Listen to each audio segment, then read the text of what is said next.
경제발전소 박연미입니다. 안녕하세요. 박연미입니다. 연말 물류대란 우려가 고조되고 있습니다. 민주노총 산하 전국 택배노조 CJ 대한통운본부가 오늘부터 무기한 총파업에 들어갑니다.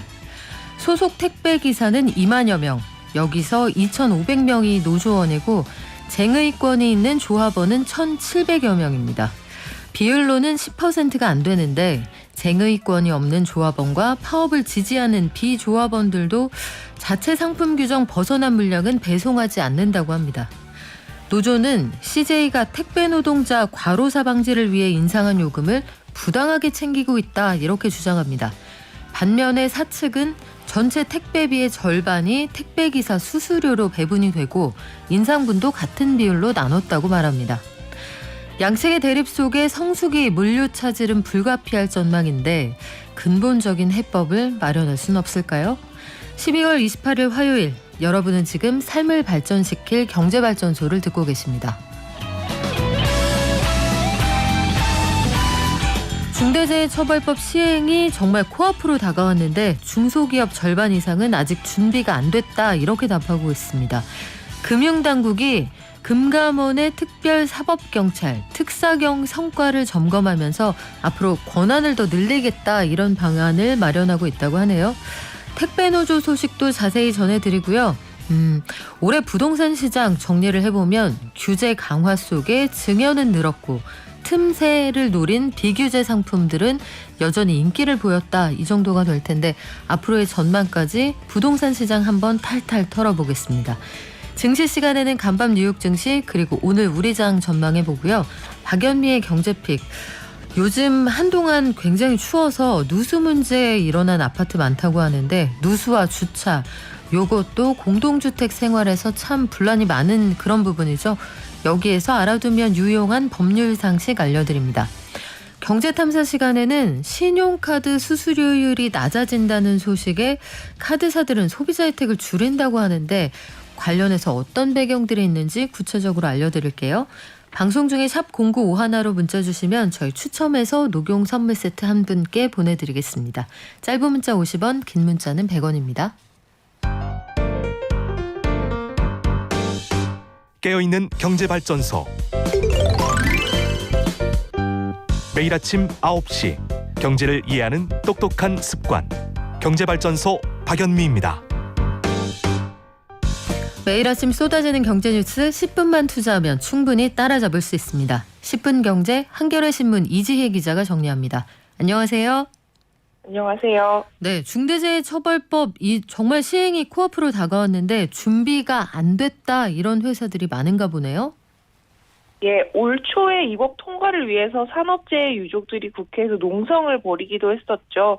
그렇게 여러 갈등을 통해서 통과된 이후에 1년의 준비 기간을 거쳐서 내년 1월 27일부터 중대재해처벌법이 본격 시행됩니다. 어제 중소기업 중앙회에서 중대재해처벌법 준비 실태조사 결과를 발표를 했는데요. 50인 이상 중소제조기업 300여 곳을 대상으로 이야기를 좀 들어보니 약 54%는 법 시행일에 맞춰서 의무사항 준수가 불가능하다 이렇게 답을 한 것으로 나타났습니다. 특히 그 전체 50인 이상 중소제조기업 중에서 50인에서 99인 사이에 좀 더 작은 기업에서 법 준수가 어렵다는 응답이 가장 높았습니다. 61% 정도 됐는데요.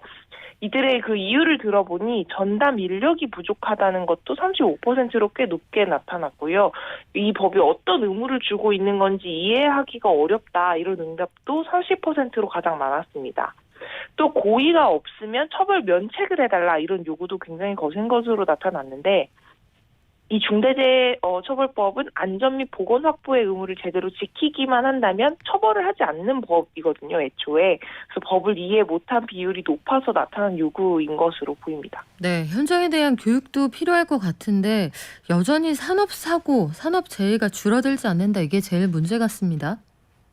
예, 한국은 매년 2,000명 정도가 일하다가 사망하는 대표적인 산재 국가인데요. 이 가운데 900명 정도가 사고로 숨지고 있습니다. 산업안전보건법을 강화하고 중대재해처벌법을 만들어도 올해 9월까지 통계를 보면 지난해보다 더 늘어난 것으로 나타나고 있습니다. 중소기업들의 과반이 중대재해처벌법 준비가 안 됐다는 소식이 전해졌던 어제에 그 고용노동부는 최근 사망사고가 급증하고 있는 폐기물 처리업에 대해서 사망사고 위험 경보를 발령할 정도였습니다. 이 폐기물 처리업에서는요, 2017년부터 2020년까지 4년 동안 그 연평균 19명 정도가 일하다가 숨져 왔는데 올해 들어서는 지난 20일까지 28명이나 목숨을 잃었습니다. 갑자기 사망자 수가 약 50% 가까이 급등한 것입니다.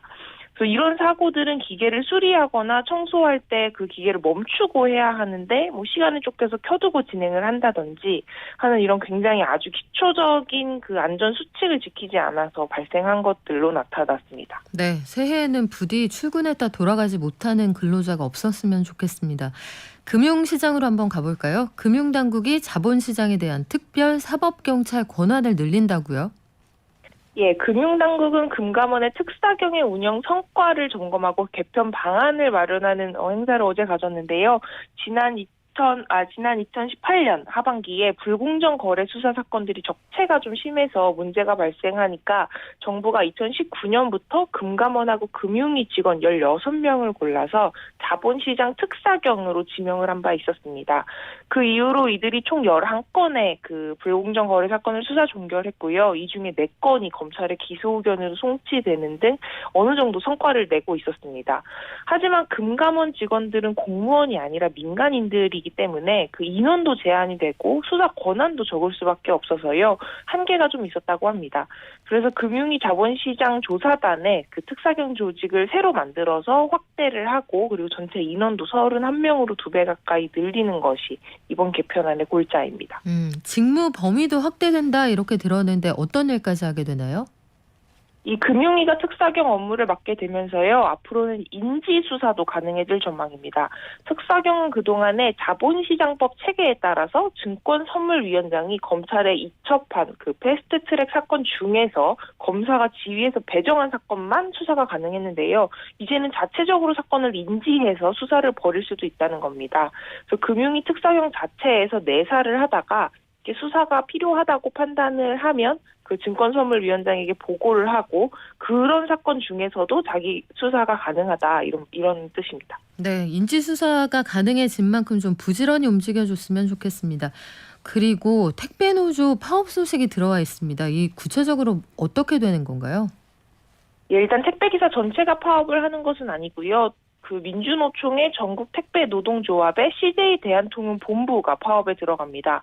이유는 택배기사들의 과로사가 예전에 이어지면서 지난 6월에 노사정이 모여서 과로사 대책 위한 사회적 합의를 한 적이 있었죠. 그런데 이 사측이 이 합의를 제대로 이행하지 않고 있다. 이게 노조의 주장입니다. 당시 합의 내용은요. 택배비를 조금 올리더라도 택배 분류 업무 이게 가장 택배기사들한테 문제가 됐던 거였는데 여기에 새로운 인력을 투입을 해줘서 택배 노동자들의 과로를 좀 줄이고 그리고 이들에게 고용보험, 산재보험도 가입을 시키자는 거였거든요. 실제로 CJ 대한통운은 지난 4월에 박스당 1,700원씩 택배비를 인상을 했고요. 내년 중에 100원을 추가 인상할 예정입니다. 노조는 이를 통해서 CJ 대한통운이 3천억 원이 넘는 추가 이윤을 얻고 있다.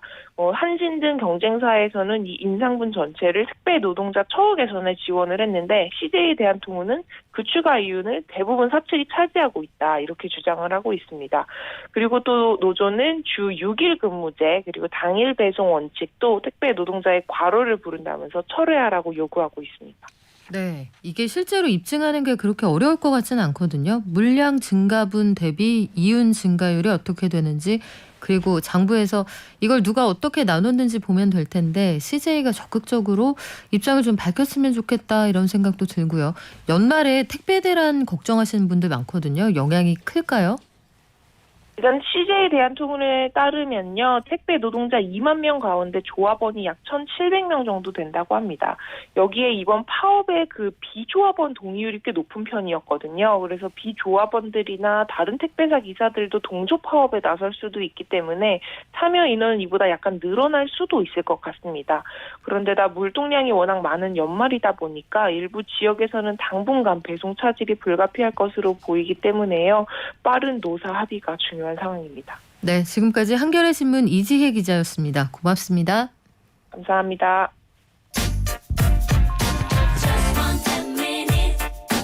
지금 여러분께서는 경제발전소를 듣고 계십니다.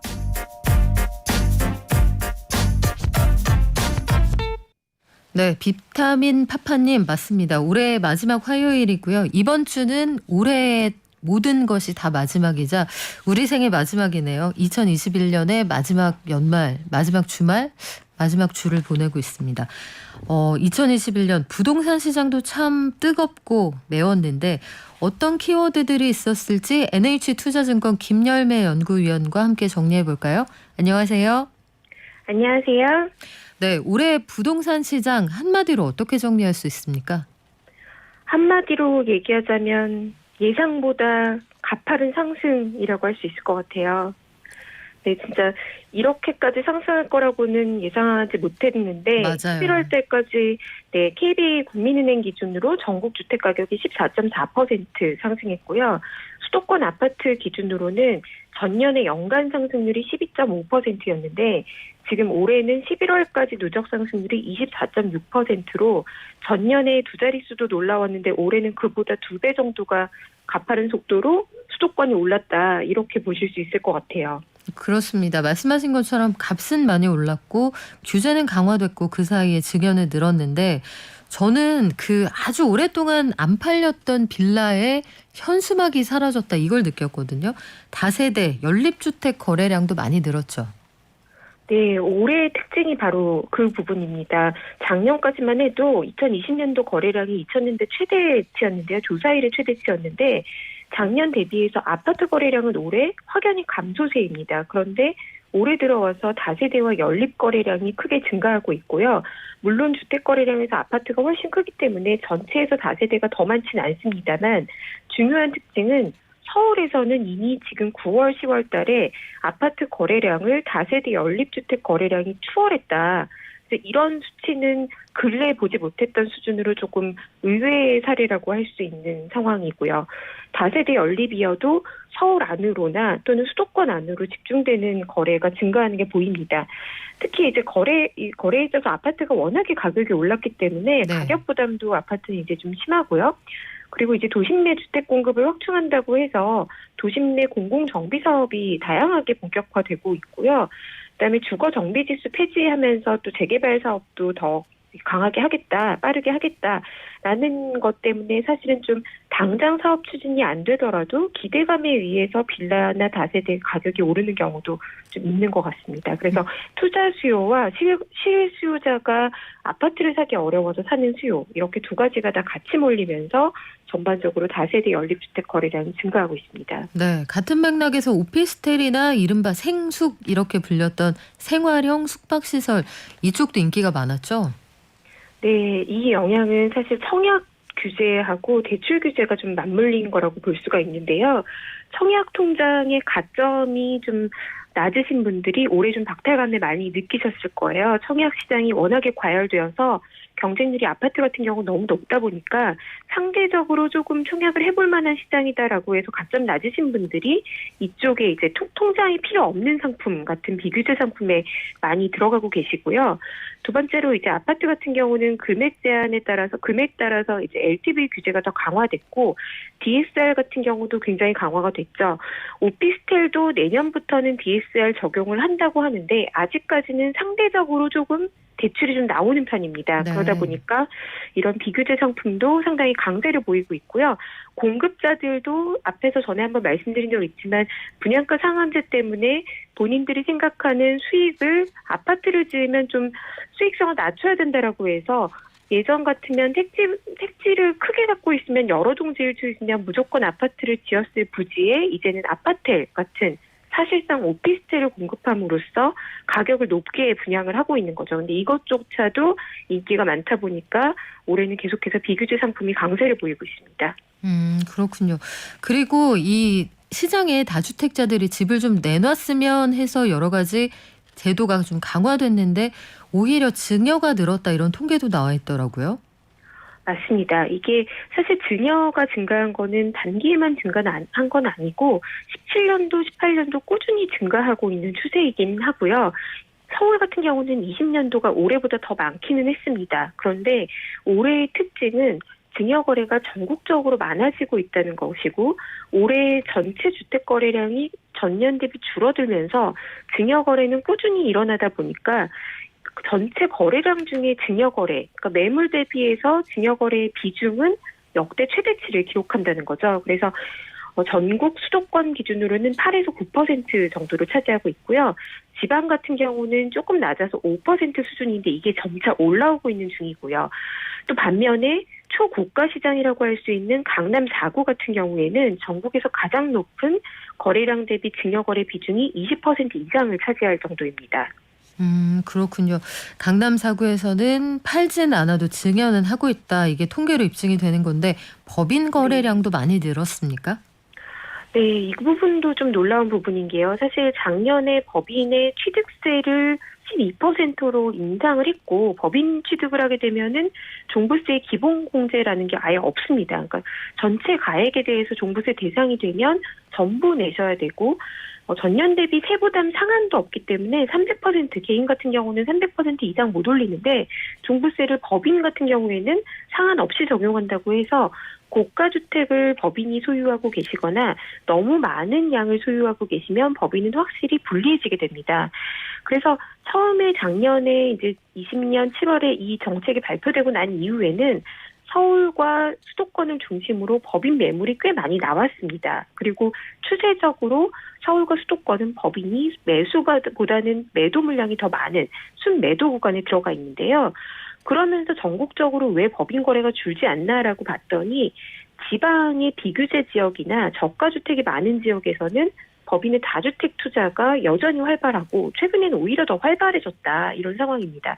특히나 이제 1억 미만 공시가격의 1억 미만 주택은 주택 수혜 산입조차 되지 않는다는 이제 규제의 어떻게 보면 틈새인데요. 네. 이거를 노리면서 법인이 상당히 수량을 늘렸다 이렇게 볼 수가 있고 그러면 이제 법인이 1억 미만 소액만 했느냐? 그렇지는 않다. 이제 대출이 잘 나오는 지역 같은 경우에는 취득세를 12%를 내더라도 양도세 같은 경우에 개인은 단기에 팔게 되면 80%씩 양도세를 내야 되는 반면에 법인은 법인세를 받기 때문에 법인세 적용을 받기 때문에 고가주택도 다시 법인이 투자를 한다는 얘기들이 실제로 나오고 있는 상태고요. 비율상으로는 저가주택이 더 많지만 고가주택도 법인이 지역에 따라서는 사고 있는 것으로 파악이 되고 있습니다. 그래요. 그래서 기존의 시장에서는 또 주택 임대 사업자 개인들이 오히려 손해를 본다 이런 반론도 있는데 참 여러 가지로 복잡한 한 해였습니다. 내년도 시장 잠깐 엿볼까요? 어떻게 보고 계신가요? 지금 시장에서 좀 기대하고 있는 거는 지금 단기에 시장이 약간 침체가 되고 있으니까 이 정도로 많이 올랐으면 좀 조정 기간도 좀 길어지거나 낙폭이 좀 컸으면 좋겠다라는 사실 무주택자들의 바람도 좀 느껴지는 상황입니다. 그런데 임대사업자의 이제 조기 사업자를 종료하고 다시 매물로 나오는 물량도 있지만 증여 거래를 하게 되면 이 증여 거래가 만만치 않게 늘어나 있는 상태에서 증여 거래하게 되면 최소 5년간은 양도세 때문에 팔지 못하는 매물로 다시 한번 매물 잠김이 일어나게 됩니다.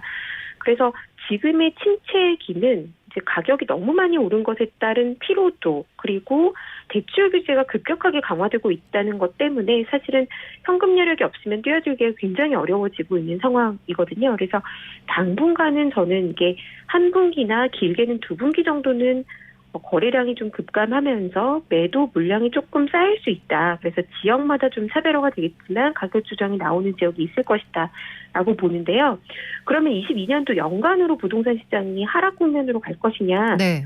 저는 그렇게 보기는 좀 어렵다라고 보는 것이요. 대출 규제도 1년 내내 완전히 조이기는 좀 어렵다라고 판단이 되고 지금 이제 저가주택에 대해서나 또 신혼부분에 대해서나 생애 추초에 대해서는 다시 한번 대출 규제를 약간 완화해주고 또 전세 대출을 조이는 것도 좀 중요한 상황인데 전세가 이제 받쳐 올려가면서 매매 가격을 높이고 있기 때문에 전세 대출을 막으면 이게 매매 시장에도 영향을 주거든요. 그런데 전세 대출도 완전히 막을 수는 없기 때문에 이번에 이제 5억까지 주택금융공사에서 전세보증금 보증해주던 거를 이번에 7억까지도 이제 대상으로 전세대출 받을 수 있는 대상으로 올린다라는 게 나오고 있고요. 그만큼 대출을 완전히 차단하는 것은 그렇게 쉽지가 않다. 그러면 대선까지는 정책 불확실성 때문에 의사결정을 좀 미룰 수 있지만 그 이후에는 다시 수요 공급에 의해서 움직일 수 있고 대표적으로 서울 같은 경우에는 내년도에 입주 물량이 또다시 35%, 2년 연속 30%대 감소 구간에 들어가면서 임대차법을 시행한 2년을 맞이하기 때문에 전세 가격 상승과 매매 가격 상승 가능성은 저는 다시 높아진다고 보고요. 반면에 지방광역시는 지금 내년에 입주가 굉장히 많습니다. 그래서 네. 5대 광역시 같은 경우에는 전세 가격의 하방 압력이 높아질 걸로 보여져서 여기는 오히려 규제를 풀어달라는 얘기가 내년 되면 다시 나오지 않을까 이렇게 생각이 되는 상황입니다. 네, 지역별 격차가 얼마나 벌어질 거냐 그게 관건이겠네요. 지금까지 NH투자증권 김열매 연구위원이었고요. 올해 한 해도 감사했습니다. 내년에도 같이 해주세요. 감사합니다. 네, 고맙습니다. 저희 연말 맞아서 경제발전소 이벤트 계속 진행하고 있죠. 연말 선물 이벤트. 요즘 즐거운 일이 통 없는데 이거 한번 노려보시면 어떨까요? 당신의 서재를 채워드립니다. 경제발전소 최신 도서로요. 최우수상, 팔로우미상, 뿜뿜상, 개미상 각각 2분씩 뽑아서 책 5권씩 보내드리고요. 대상 한 분에게는 10권의 책 보내드리겠습니다. 자세한 내용은 홈페이지나 인스타그램 참고해주세요. 경제를 아는 가장 최고의 지름길. 첫 번째, 매주 평일 오전 9시부터 1시간 TBS 라디오 FM 95.1MHz와 TBS 앱을 엽니다. 두 번째, 유튜브와 팟빵을 통해 언제든 경제발전소를 만날 수 있습니다. 경제를 이해하는 똑똑한 습관. 경제발전소 박연미입니다.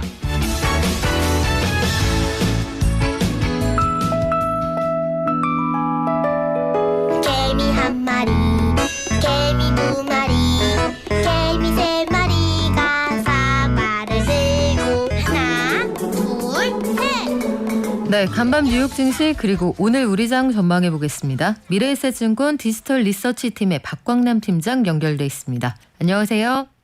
안녕하세요. 네, 간밤 뉴욕 증시 괜찮았죠? 예, 괜찮았습니다. 미국 증시는 오미크론 여파로 사실 대규모 항공편이 취소됐다라는 소식에도 불구하고 상승으로 출발을 했고요. 관련 우려에도 불구하고 연휴 기간 동안 소비가 증가했다라는 이야기가 들려오자 전반적으로 투자 심리가 좀 개선된 데 따른 것으로 추정을 하고 있습니다. 거기에 올 한 해 화두가 됐었던 메타버스라든지 전기차라든지 일부 종목군을 중심으로 강하게 매수세가 좀 유입되면서 이 부분도 긍정적인 영향을 좀 미쳤고요. 거기에 S&P 500이 다시금 사상 최고치를 경신을 하자 주식시장에서 상품시장, 외환시장 등으로 위험자산 선호 심리가 확산된 것도 특징이라고 좀 말씀을 드릴 수 있을 것 같습니다. 네, 지난주에도 뉴욕 증시가 나쁘진 않았는데 산타 썰매가 연착됐다 이런 얘기가 있거든요. 연말 랠리가 당분간 계속되는 건가요? 사실은 이 두 가지 포인트에서 시장의 강세 흐름이 당분간 이어질 수 있을 것으로 조금 보여지고 있는데요. 일단 첫 번째 포인트는 연말에 소비 개선, 또 두 번째는 수급 안정이라고 얘기를 드릴 수 있을 것 같은데 이 소비 개선 관련해서 좀 말씀을 드리면 공급망 문제와 코로나 확산에도 불구하고 이 마스터카드에서 이제 연말 쇼핑 시즌에 대한 소액 판매 수치를 좀 발표를 했습니다. 전년 대비해서는 한 8.5% 증가를 했고요. 2019년 대비로 비교를 해도 10.7% 증가하면서 견조한 회복세가 나타났습니다. 이 같은 소비 개선 소식이 역시나 투자 심리에는 가장 긍정적인 영향을 좀 미쳤고요. 저희가 세부적인 데이터를 좀 보면 의류 지출이 한 47% 급증했고요. 전자제품도 16% 증가했고 거기다가 온라인 판매도 전년 대비로는 11%, 2019년 대비해서는 61%나 급증하는 수치가 좀 나타났습니다. 게다가 지난주에 발표됐었던 미국의 11월 저축률이 10월에 7.1%보다 낮아진 6.9%로 발표가 되면서 저축에서 소비로 전환이 빠르게 진행되고 있음을 좀 보여주고 있습니다. 그렇기 때문에 시장에서는 높은 인플레이션, 공급망 문제, 오미크론 확대에도 불구하고 이런 소비 판매의 급증으로 인해서 미국 경제의 회복, 경기에 대한 자신감을 좀 높여줬다라고 보시면 좋을 것 같습니다. 그렇군요. 시장의 강세 포인트, 연말 소비 시즌 개선 이런 부분들을 강조해 주셨는데 수급 안정에 대해서도 얘기가 나오더라고요. 이건 무슨 얘기입니까? 사실 저희가 12월 중순에 미국 시장의 변동성이 확대되는 경험을 한번 하시지 않았습니까? 앞서 언급드렸던 여러 가지 이제 우려 이슈들이 영향을 좀 줬었지만 네. 그중에 또 다른 하나의 이슈는 17일에 미국의 선물 옵션 만기를 앞두고 채권과 주식 사이에 이 기관 투자자 사이에 리밸런싱 흐름이 좀 나타났다고 보시면 좋을 것 같습니다. 연말에 기관 투자자들은 포트폴리오를 리밸런싱을 하거든요. 다만 이제 저희가 생각을 해보시면 연초 대비해서 주식은 S&P 500 기준 20%가 넘게 상승을 했고요.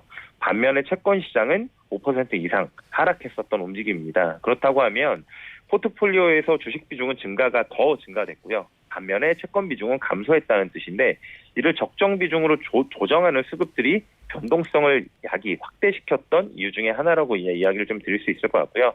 다만 17일에 선물 옵션 만기일 이후부터는 이 주요 헤지 펀드들이 주식과 채권 사이의 리밸런싱 흐름이 완화되는 경향이 좀 나타나고 있다라는 보도가 좀 있었습니다. 그렇기 때문에 12월 들어서 수급적인 부분에 의해서 연초 대비 상승폭이 컸던 종목들에 대한 매물 출회가 좀 멈춰지고요. 오히려 이 우려가 완화되면서 관련 종목으로 매수세가 유입되는 흐름이 보여지고 있거든요. 그렇기 때문에 이런 실제 만기류의 오미크론 우려 완화라는 요인이 시장이 여기에 더욱더 민감한 반응을 보이면서 지수 상승폭을 확대하는 경향을 보여주고 있는 상황이라고 보셔주면 될 것 같고요. 이 두 가지 요인으로 하여금 연말까지는 긍정적인 흐름이 지속될 수 있겠다라는 기대감이 높아지는 상황이라고 보시면 됩니다. 네, 우리 증시 어떻게 출발했습니까?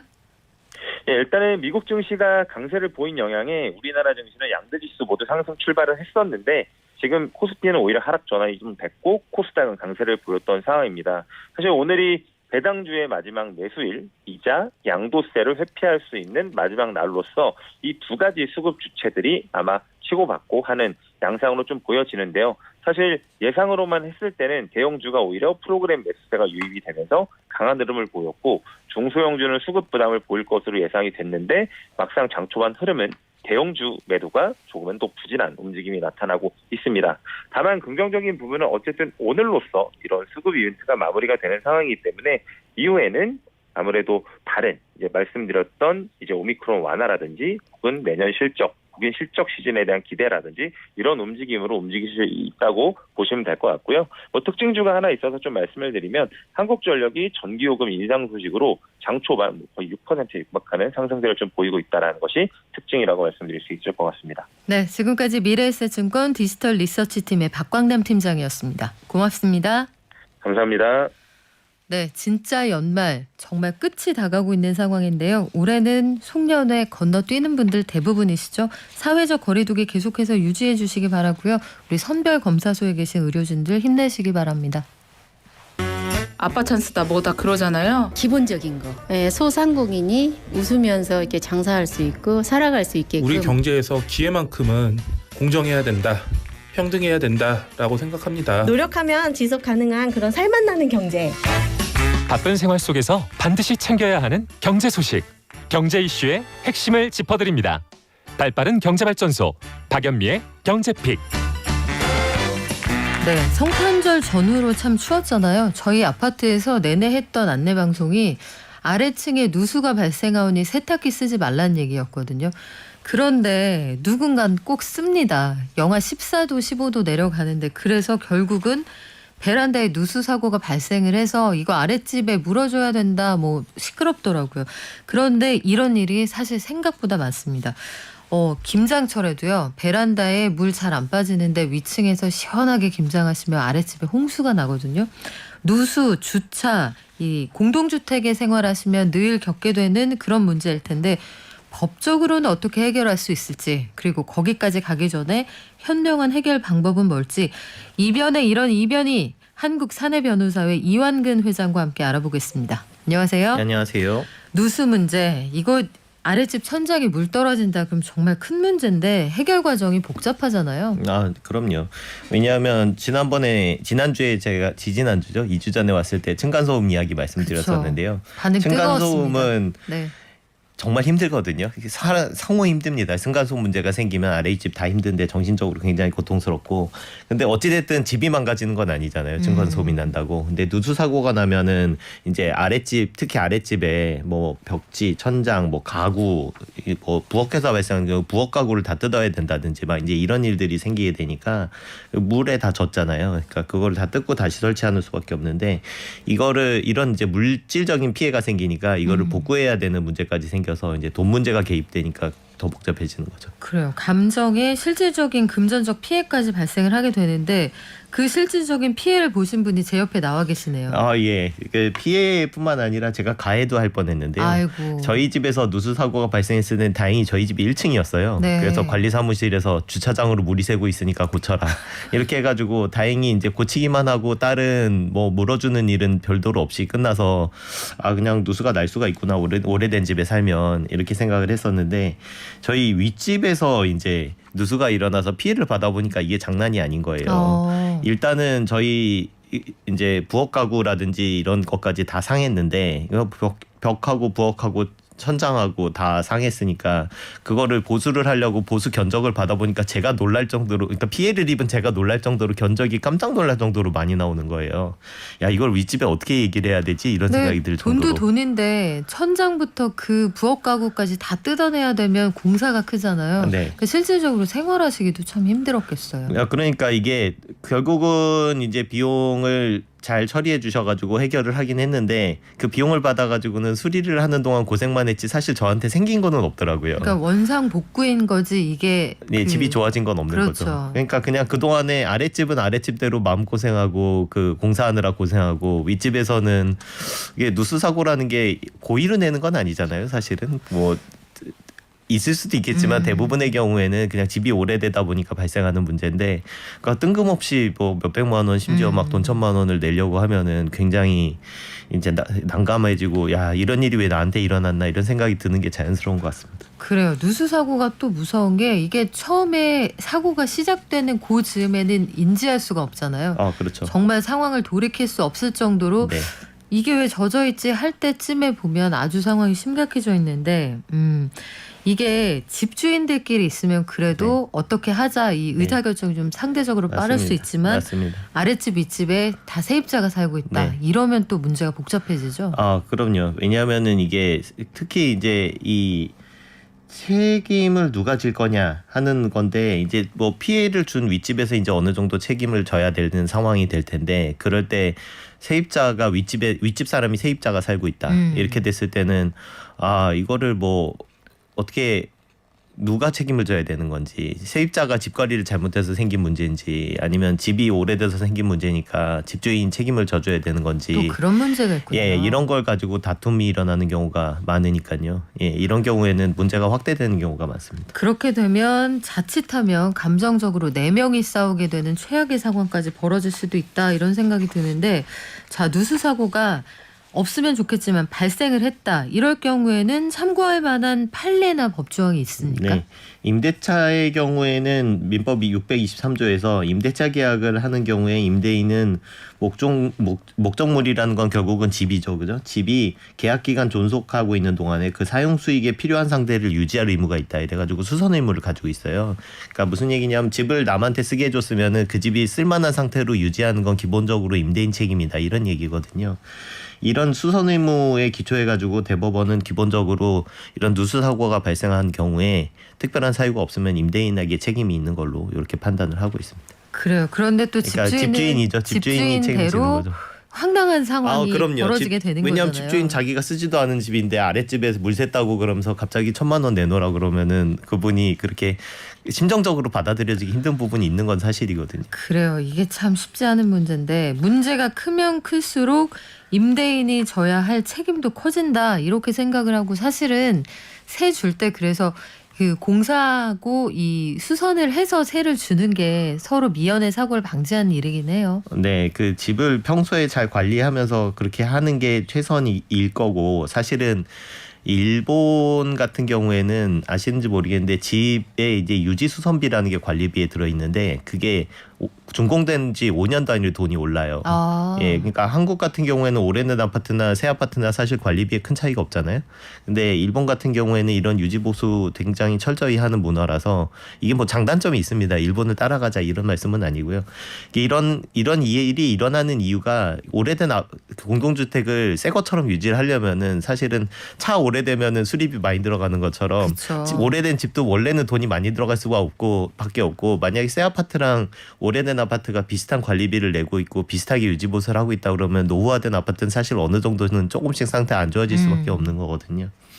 그래요. 그래서 이런 부분들을 두루두루 감안해야 될 게 많은데 공동주택이잖아요. 네. 그리고 말씀하신 것처럼 관리비도 내고 있단 말이에요. 네. 그러면 아랫집하고 윗집 사이의 문제이지만 관리사무소 아니면 기타 다른 사람들의 책임은 없는 건가요?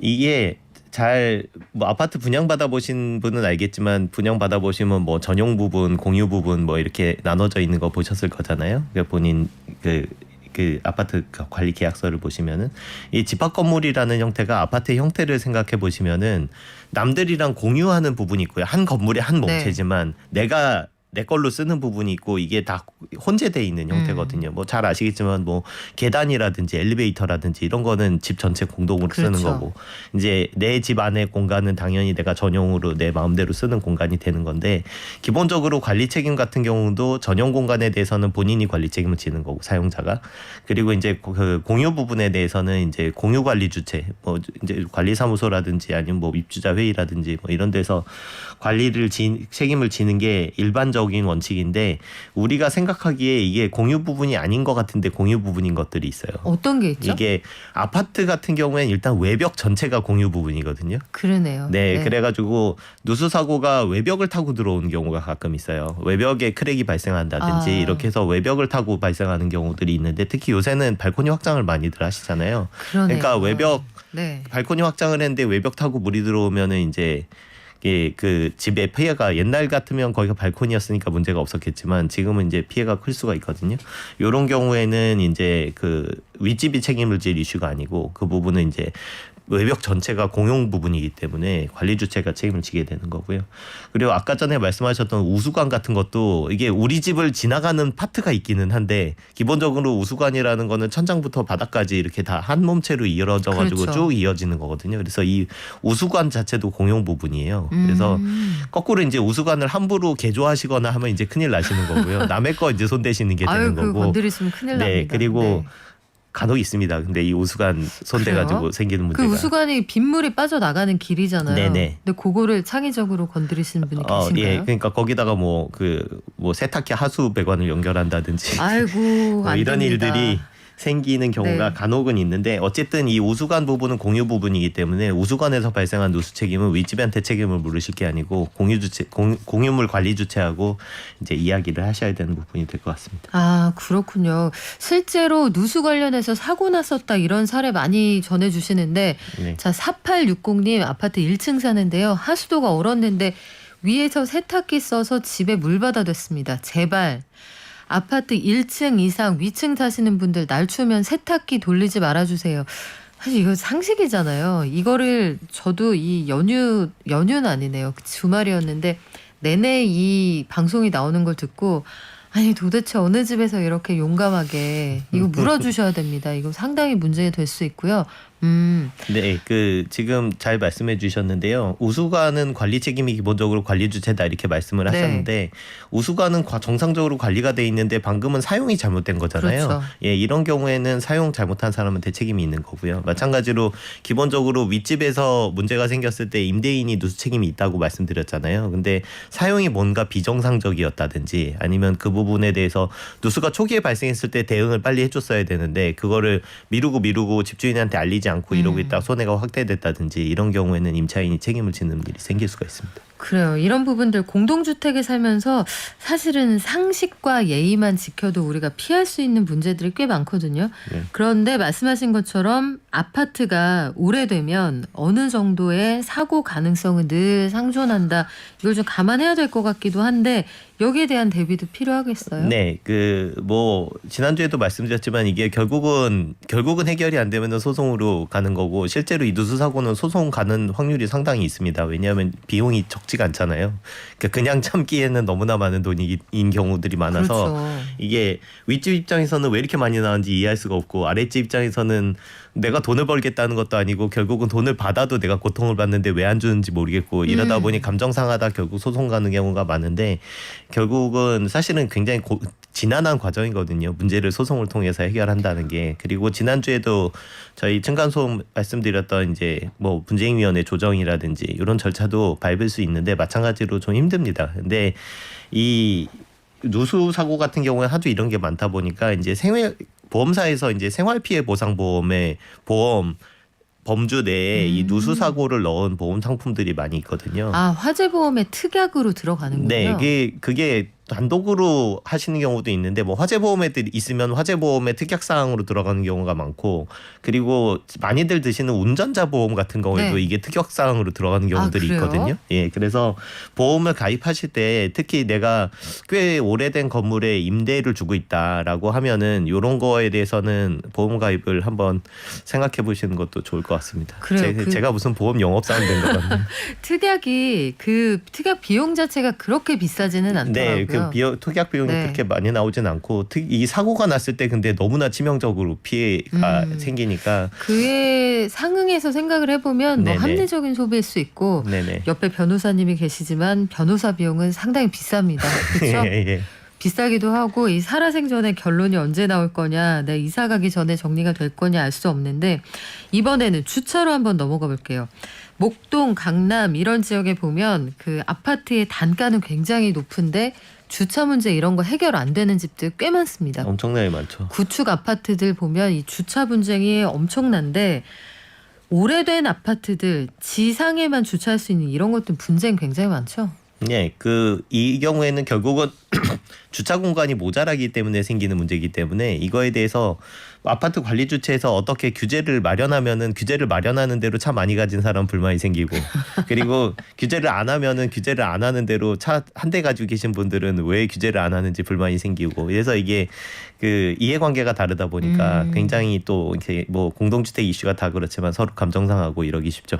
이게 그리고 관리사무소도 이 문제가 참 골치 아프다고 해요. 이거 밀어서 차 빼다가 문이 콕 했는데 요걸 또 물어줘야 되느냐 논란이 많은데요. 개인이 주차 차단 장치를 설치한 사례도 있었습니까? 예, 아파트가 뭐 이게 주차 공간이 부족한데 여러 대 주차하는 사람을 규제하지 않으니까 그 특정 칸에다가 왜 개인 단독 주택에 설치하는 것 같은 차단 봉 있잖아요. 이거를 설치해 가지고 야 여기는 내 차는 한 대인데 나는 도저히 차를 못 대겠으니까 여기에는 차를 대겠다 이렇게 해가지고 주차 차단 봉을 설치했던 사례가 있죠. 사실은 제가 그분을 정확하게 뵌 건 아니지만 예. 아마도 약간 시위의 성격으로 하신 게 아닌가 아이고. 싶기도 합니다. 엄청나시네요. 실제로 문제들이 그만큼 심각하다 이런 얘기인데 이게 법적으로 문제가 있는 건 아닌가요? 예, 문제가 있을 수가 있어요. 왜냐하면 아까 전에 말씀드렸다시피 이게 전유 부분하고 공용 부분 제가 아까 말씀을 드렸는데요. 이 아파트 주차장이 아주 전형적인 공용 부분이거든요. 근데 이 공용 부분이라는 거는 결국은 어느 누구의 것도 아니고 모두가 공동으로 사용하는 공간이고 그거를 어떻게 사용하고 수익하는지 그러니까 어떻게 쓰는지에 대한 거는 사실 공동주택 거주하시는 분들의 거주 안녕에 굉장히 큰 영향을 미치거든요. 그래서 이거를 임의로 변경할 수가 없고 변경하는데 절차가 필요한 경우가 굉장히 많습니다.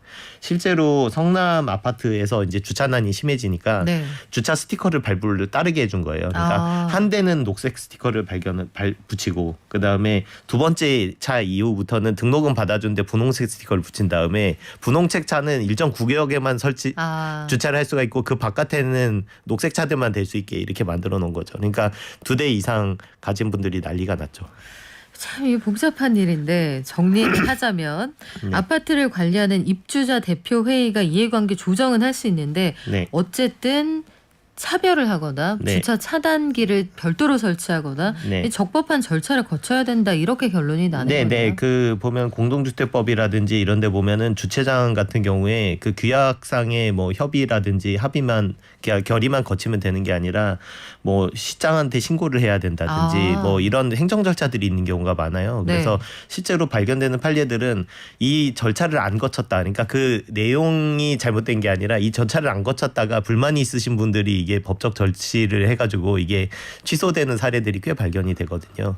이 법적 대응을 이렇게 네. 그 일반적으로 하신다는 게 사실 놀랍기도 해요. 근데 주차 문제가 그렇게 심각한 겁니다. 그렇군요. 이게 요즘에는 집집마다 차량을 한 대 이상 가지고 있는 분들도 꽤 많아서 네. 한 대까지는 지정인데 나머지 한 대를 어떻게 할 거냐 이런 분쟁이 꽤 많다는 말씀 드렸어요. 우리 마지막으로 유인 경비를 무인 경비로 전환하는 이런 아파트 단지도 늘어나고 있잖아요. 이런 경우에는 어떻게 할 수 있습니까? 마찬가지로 경비를 유인을 무인으로 바꾼다는 거는 이제 그 경비의 상태도 많이 바꾸는 거지만 기존에 있었던 경비실이라든지 이런 여러 시설물이 있거든요, 사실은. 근데 이런 부분들을 철거한다든지 용도를 변경한다든지 네. 이런 부분들이 따라올 수밖에 없게 돼요. 아까 말씀드렸듯이 공용물 상태 변경이잖아요, 이게. 그러니까 이런 부분들에 대해서는 일반적인 결의는 안 되고 특별 결의를 거쳐야 되거든요. 그래서 관리단 집회 에서 입주인의 4분의 3 이상이 결의를 하든지 입주인의 4분의 5 이상이 그러니까 5분의 4 이상이 합의를 한다든지 이런 요건들이 필요하거든요. 그러니까 이게 다시 한번 말씀드리지만 주차장에 관해서 관리 규약을 바꾼다든지 아니면 형상을 바꾼다든지 네. 할 때 그거를 거쳐야 되는 절차가 그냥 이게 관리단 집회에서 뭐 그냥 절반 이상 찬성하면 되는 거 아니야? 이렇게 생각을 했다가 나중에 문제가 생기는 경우가 굉장히 많습니다. 그래서 주차장 관리 형상을 바꿀 때는 이제 관리단에서 집회를 하실 때 그 지체하시는 분들께서 이거에 대해서 결의 요건이라든지 아니면 네. 행정 절차라든지 이런 부분들이 빠지지 않았는지 따져보는 게 되게 중요할 것 같아요. 왜냐하면 이게 하는 것 자체가 굉장히 이해관계에 심하게 영향을 주는데 그게 절차 하자가 나가지고는 나중에 취소가 되고 그럼 나중에 어떻게 되냐면 절차를 도로 밟아가지고 다시 또 원래 하고 이러면서 굉장히 입주민 사이에 감정적인 골이 깊어지는 경우가 많거든요. 생각만 해도 너무 복잡하기도 하고 그 사이에 벌어질 갈등은 생각도 하기 싫습니다. 가능한 서로 배려하는 거 여기서부터 시작해야 될 것 같고요. 제발 우리 쏘리하고 땡큐 요거 2개만 제대로 하고 살아도 법정까지 가지 않을 일이 많다는 거 기억하기 했으면 좋겠어요. 한국사내변호사회의 이완근 회장이었습니다. 고맙습니다. 감사합니다. 범람하는 거짓 정보와 가짜 뉴스, 공정한 경제를 말합니다. 깊이 있는 경제발전소 박연미의 경제탐사. 네, 분쟁이 참 현장에도 많구나 싶어요. 7088님, 아니 그럼 아파트 세탁기는 몇 도일 때부터 사용 가능한 겁니까? 반드시 영상에만 돌린다 이게 맞나요? 그건 아니겠죠. 그런데 누가 봐도 물이 상당히 얼 것 같은 그 정도 온도 있잖아요. 영하 10도 이하로 내려갈 때 이럴 때는 서로 조심하는 게 좋지 않을까요? 그리고 관리사무소에서 대략 이 확률적으로 우리 아파트에 문제가 생기는 온도를 가지고 있습니다. 그래서 그때 방송을 하면 거기에 좀 따라주시는 게 좋지 않을까. 이 책임 소재를 물을 수가 있거든요. 저희도 이번에 보니까 난리가 났더라고요. 차 유지비도 유지비고 주차 공간 때문에 저는 아예 차 팔고 뚜벅이로 살고 있는데 훨씬 편합니다. 3303님. 시원하고 결의에 찬 시민이신데 또 이게 필요한 경우가 있어서 고민이에요. 자, 우리는 이번에 카드 수수료 관련해서 소비자들이 피해를 보고 있다 이런 얘기가 있어서 한번 알아보려고 합니다. 정부가 현금으로 자영업자 직접 지원하는 데는 한계가 있으니 간접 지원책으로 꺼낸 게 카드 가맹점 수수료를 인하해주겠다 이런 내용이거든요.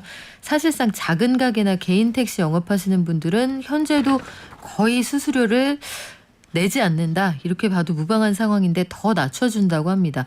그런데 이게 왜 문제가 될까요? 중앙일보 홍지유 기자와 함께 알아보겠습니다. 안녕하세요. 안녕하세요. 카드 수수료가 얼마나 내려가게 됩니까? 네, 다음 달 31일부터 연 매출 3억 이하 가맹점은 수수료율이 지금 현재의 0.8%에서 0.5%로 내려갑니다. 이게 전체 가맹점의 75%에 연 매출 3억 원 이하 가맹점이 전체 가맹점의 75%이고요. 또 연 매출 3억 원에서 5억 원 가맹점은 1.3%에서 1.1%로 또 5억 원에서 10억 원 구간은 1.4%에서 1.25%로 낮아집니다. 그렇군요. 연매출 3억 원 이하인 가게가 전체의 75%다. 원래 이분들이 0.8% 정도 냈는데 0.5로 내린다. 이렇게 되면 인하폭은 왜 0.3씩 내려가는 걸까요? 이것도 궁금하네요. 네, 이게 2012년부터 도입이 된 제도인데요. 적격비용 체제라는 것이 있습니다. 이 적격비용이라는 건 카드사의 자금 조달 비용, 그러니까 금리 같은 변수들이 포함이 되는 거고요. 또 업무 원가, 신용 리스크 이런 변수들을 고려했을 때 가맹점이 부담해야 하는 최소 비용을 금융당국이 산출한 값입니다. 이 제도가 2012년부터 도입이 돼서 3년마다 적격비용을 재산정하는 작업을 해왔습니다. 금융위원회는 이번에 코로나 이후에 저금리 상태가 유지가 됐잖아요. 때문에 카드사들이 조달 비용이 줄었고 또 비대면 영업이 늘면서 인건비가 줄었다. 그래서 한 0.3% 정도는 카드사들이 수수료를 내릴 수 있는 여력이 있다. 이렇게 판단을 했다고 밝혔습니다. 카드사들은 반기진 않겠어요? 네, 맞습니다. 일단 카드사 수익 구조를 보면 그 신용카드 결제 수수료, 그리고 카드론 이자, 또 자동차 할부금융 이자 이렇게 크게 세 가지에서 수익을 얻습니다. 그런데 여기서 신용 판매 부문, 그러니까 카드 수수료 부문은 2019년부터 오히려 적자라고 합니다. 그래서 신용 판매 부문 적자를 카드론 그리고 자동차 할부금융 이자로 메꿔왔는데요. 앞으로는 그마저도 여의치 않을 가능성이 큽니다. 내년부터 DSR 규제에 카드론이 포함됐기 때문인데요. 그렇기 때문에 카드론 판매를 크게 늘리지 못하게 됐고요. 또 금융위에서 카드 수수료를 낮추는 대신에 부수 업무를 확대해주겠다. 이렇게 나름의 당근책을 꺼내놓긴 했는데요. 카드 노조는 본업에서 돈을 못 벌게 하고 부수 업무를 늘려주겠다는 게 말이 안 된다는 입장입니다. 이렇게 되면 카드사도 지금 뭐 페이에 치이고 여러 가지 경쟁 상대가 많잖아요. 그러면 어딘가에서 우리도 살아야겠습니다. 소비자 혜택이라도 줄입시다. 이런 얘기를 할 만한 상황이군요. 네, 맞습니다. 실제로 혜택이 많이 이미 상당 부분 줄었습니다. 예를 들면 무이자 할부 가맹점 수가 2018년 382만 개에서 올해 315만 개로 줄었고요. 또 무이자 할부 승인 금액 역시 같은 기간 74조에서 58조로 약 20조 원 정도 감소를 했습니다. 수익 보전을 위해서 카드사들이 부가 서비스 혜택을 줄이거나 혜택이 좋은 카드를 단종시키는 경우도 많습니다. 이른바 혜자롭다. 혜자 카드를 단종시킨다. 연회비도 늘어나는 것 같아요. 은근히 올라가더라고요. 네, 맞습니다. 이게 수수료에서 돈을 벌 수 없으니까 연회비를 좀 늘리자 이런 전략으로 보이는데요. 지난 6월 기준 카드사 연회비 수익이 5,500억 정도였습니다. 근데 이게 2019년, 그러니까 2년 전과 비교를 하면 약 16% 정도 증가한 수치입니다. 그렇군요. 소상공인들은 실질적으로 어쨌든 혜택을 보게 되긴 하는 거죠? 네, 맞습니다. 이번 수수료율 인하로 약 4,700억 원의 신용카드 수수료가 절감될 것이다. 이게 금융당국의 입장입니다. 특히 영세 가맹점의 경우 약 40%의 수수료 절감 효과를 보게 되는데요. 이번 수수료 개편안을 보시면 매출이 적을수록 수수료 인하 폭이 큽니다. 그래서 매출이 3억 원 이하다. 예를 들면 매출이 2억 원이다라고 하면 연 카드 수수료가 약 145만 원 냈던 것이 앞으로는 87만 원만 내면 됩니다. 그리고 또 연 매출 10억 이하 개인 사업자의 경우 매출액의 1.3%를 세액공제에 따라서 돌려받을 수 있습니다. 그러니까 카드 수수료로 0.5%를 내고 또 세액공제로 1.3%를 돌려받고 이런 구조입니다. 마지막으로 짧게 이게 궁금한데요. 왜 카드 수수료를 시장이 안정하고 나라에서 정해주느냐 이런 의문도 있을 수 있어요. 네, 이게 법에 명시되어 있기 때문입니다. 여신전문금융업법이 있는데요. 이 여전법에 따르면 3년마다 적격비용 산출 작업을 거쳐서 다음 해에 바뀐 수수료율을 적용한다 이런 규정이 있습니다. 그런데 카드사는 사기업인데 이 사기업의 서비스 요율을 나라에서 정해주는 게 맞냐라는 의견도 말씀하신 것처럼 있습니다. 그러니까 여전법을 폐지하거나 개정하자는 의견도 있는 건데요. 반대로 카드사가 이제 법에 의해 규제를 받지만 또 반대로 수혜를 입은 측면도 있습니다. 뭐 이 의무수납제라고 해서 가맹점은 무조건 신용카드를 받아야 한다. 또 카드로 결제할 때, 현금으로 결제할 때 차별을 둬서는 안 된다. 네. 이런 규정으로 카드사들을 카드 소비를 많이 장려를 해준 측면도 있습니다. 그래요. 시대의 변화 속에서 여러 가지 규제 때문에 어렵다라고 하는데 그동안 혜택을 본 측면도 있고요. 앞으로 풀어나가야 할 문제가 많군요. 지금까지 중앙일보의 홍지유 기자였습니다. 올 한 해 감사했습니다. 감사합니다. 네, 녹용 선물 세트 받으실 분 3557님 축하드립니다. 그리고 7737님 생활 팁 드릴게요. 겨울에 세탁기 이거 연장호스로 베란다에서 화장실까지 연결해서 쓰시면 됩니다 해주셨는데 좋은 팁이네요. 호스 가격도 알려주셨어요. 한 2, 3만 원 정도 듭니다 해주셨고요. 아이고 누수로 고생하셨던 분들 정말 많으시군요. 공동주택에 산다는 건 뭘까요? 우리 집 천장이 남의 집 바닥. 우리 집 바닥이 남의 집 천장이다. 이것만 기억해도 분쟁이 상당히 줄어들지 않을까 싶은데 그래요. 우리가 모든 걸 다 완벽하게 갖출 수는 없으니까 서로 배려하는 마음 요즘 같은 때 더 필요하지 않을까 싶습니다. 저희도 더 따뜻한 배려로 준비해서 내일 다시 돌아오겠습니다. 오늘 하루 건강하게 보내세요. 발전.